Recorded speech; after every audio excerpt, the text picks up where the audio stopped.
Hello there, welcome to Plus Talk on Plus Life, where we're all about turning positive into a plus. Today we're talking prevention as treatment, PrEP. And my guest today is Ian L. Haddock. He's in Houston. Hey Ian, good to see you. Good to see you. Good to see you. I'm so glad to be here. Well, I'm glad to have you here too, and I want to talk about PrEP today. You're an HIV negative man. I know you've been in a serodiscordant relationship in the past, and we'll get to that in a bit. For those who are wondering what serodiscordant is, it's when someone is HIV positive and their partner is HIV negative. But Ian, let's talk about PrEP. How did you discover PrEP? I came from sex work, actually. So I was originally a sex worker, and I was trying to find ways that I could lower my risk of transmission of any STIs, to be quite honest. And so, as I was getting acclimated to having conversations with my provider around like my sexual health, he said, like, you would probably be the perfect person to get on PrEP. That I made a decision that it would be important for me as a person who did participate in a lot of, you know, sex Sex. to You to were get you were on that. having a lot of sex. Absolutely, absolutely. So I wasn't, oftentimes when people talk about PrEP, they're like, yeah, it's not for people that are having a lot of sex. That is absolutely true. But in my case, I was absolutely having a lot of sex. So I'm curious then, because my next question was sort of what was your relationship with sex before you went on PrEP, and you've kind of just answered that in a way by saying you were a sex worker. But did going on PrEP, and again, this might be a bit of a moot point because you were in the industry, change your perception about HIV? What was your perception of HIV pre? Maybe we go back pre-sex work, and then being able to have something like PrEP. How did that perhaps change, if at all?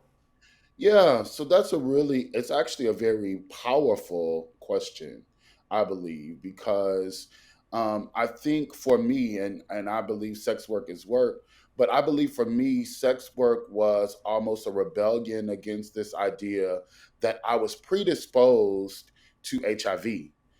As a black man, as a gay man, right? I was predisposed to HIV. And so I found myself in sex work. I found myself in a lot of promiscuous and what people would consider risky situations because I didn't have a belief, I didn't have hope that there was a chance that I wouldn't get HIV. So you And kind of, so, sorry, so you kind of went into this going, well, look, I'm a black man, I'm a gay man, I'm having a lot of sex, it's going to happen. I'm going to get it, absolutely. so just enjoy my life and deal with it when it happens. That's a really interesting take on that.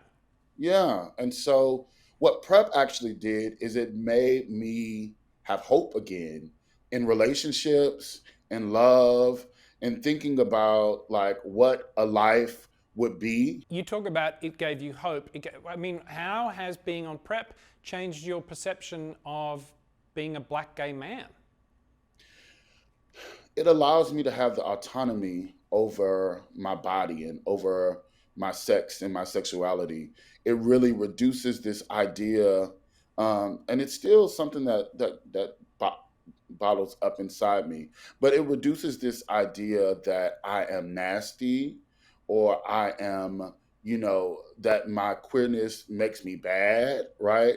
And it really allows me to explore my sexuality aside from my sex, right? It allows me to see what I like in people and to, think about like all of the things that I didn't get a chance to think about because I relegated my queerness to sex and my sex to HIV. And so now I get to experience people and experience love and friendships and connection. I mean, it really has just honestly, transformed how I see myself and how I see my queerness. So, as I mentioned at the top there, you were in a serodiscordant relationship a while back. That's ended since. But can we just talk about that for a minute? Were you on PrEP when you were in that relationship? And I'm presuming that your partner was on treatment and undetectable? Yes, so that was a really interesting situation. I met the guy and he almost immediately felt the need to disclose even prior to us even having a conversation regarding sex.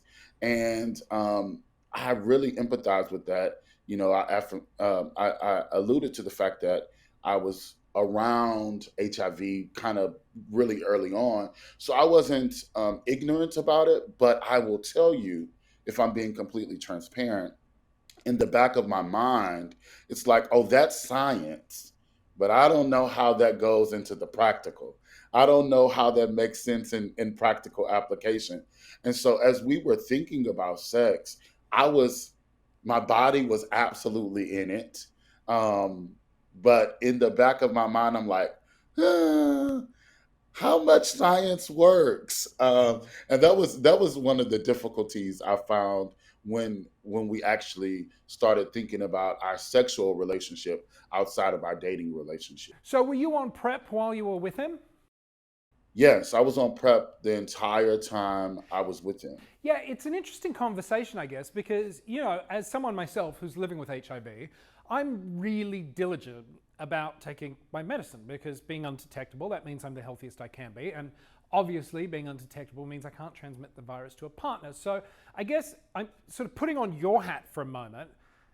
I guess I want to know, like, is my partner telling 100% truth? Like, is he really undetectable? Because, I've also got to protect myself. Did it ever cause, was there ever a conversation where it might have caused a bit of friction between the two of you? Like with him saying, look, Yeah, I'm undetectable. You don't need to be on PrEP. And if so, how did you handle that conversation? yeah, he definitely at some point was like, you're going with me to medical appointments. You know my numbers. Like, why aren't you comfortable with this idea? And I said, well, I think that, for me, when I think about body autonomy, I think about protecting myself as you protect yourself, right? So it's not just about can he transmit HIV to me? It's also, what if I seroconverted? What if I cheated, right? Like, what if I made a mistake? Or what if what if I have a new transmission right before I met you, right? And it just hasn't come up. And now we are in another predicament. So I think, I think, and I'm processing the question as I'm listening to you because it's a really powerful question. I think the other piece, though, is that I if I felt empathy towards disclosure, then I have to be clear that I still have to protect myself no matter what a person's status is. And so I don't like the criminalization and these disclosure laws. I think that they put the impetus on people living with HIV, and it's not just their thing, it's everyone's thing. It's everyone should be responsible for their body. And so that's what PrEP is for me. And that's what I had to really get him to understand. This is not against you, this is for myself. Yeah, I love that. And I think it's so great that you're sharing this message of sex positivity. And as you said, it is so important that one has to take responsibility for themselves. And, whether it's choosing to be on PrEP, if you're in a serodiscordant relationship or not, but, you're taking responsibility. I totally agree with you. I mean, we can open Pandora's box and talk about criminalization laws, which are stupid and ridiculous in my opinion, because at the end of the day, it takes two to tango, right? Two for you to get it on. So if you've both got to be capable of having that conversation. It shouldn't just be one-sided. Okay. So I've got you a few more seconds. I just want to know overall, I mean, PrEP, it sounds like what you're telling me, you being on PrEP, you've really been able to sort of let go a lot and not just enjoy your sexuality and sex, but actually get to embrace people without that sort of shadow hanging over you, right? Yeah, yeah. I mean, when you hear a projection of 1 in 2 Black gay men could get HIV, it is absolutely crushing for a community of people, and that's not even like considering 1 in 4 Latinx gay men, right? So like all of these intersections within myself, like when you hear that, it's crushing. It's absolutely crushing. And so to have something that can, I mean, it's like birth control for men, like to have that power for yourself. um it it has done it has been transformational. Yeah, and I should say, I read a stat the other day from HIV.gov that back in 2021, only 11% of black people who are appropriate for PrEP, men or women, by the way, only 11% of that population were offered it. How does that make you feel when we talk about inequities and inequality when it comes to access to stuff like this? Yeah, I think it points to a lot of things. I've been pushing to have broader conversations around social determinants. Sometimes we say of health, but I say of equity, because oftentimes, like, we're not connecting this to larger things. What else do you do when you can do nothing else? If you have low employment and low literacy rates, you have sex and you do drugs, right? Oh, And 100%. there's a lot of crime, right? And so it speaks to what we already know. And we can't get out of this issue around PrEP or treatment until we really have a conversation about all of these other social determinants that make us predisposed to all kind of disparities, including health, economic, racial, and so on and so forth. Yeah, and look, that's an ongoing frustration and debate that, I wish there was a quick fix to, but it just seems in this country it all ties back to race and racism. And again, hey, that's a whole other episode of Plus Talk. Ian L. Haddock, thank you so much for taking the time to chat. And I really appreciate you being so open and honest and candid. And I love all your positivity. Thank you so much for having me.